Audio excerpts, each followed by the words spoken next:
పురుత్తం యత్నేన సంరక్షేత్ విత్తమేతి చ యాతి చ అక్షీణో వితతః క్షీణోరుత్తతస్తు హతోతః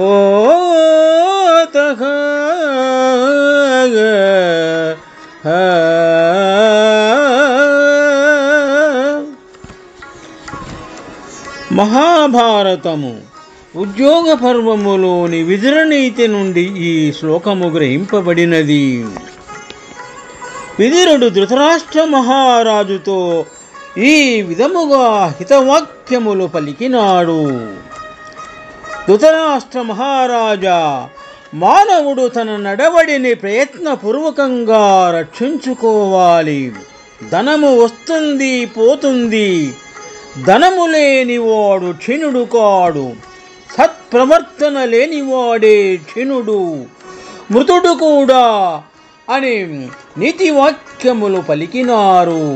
శుభం.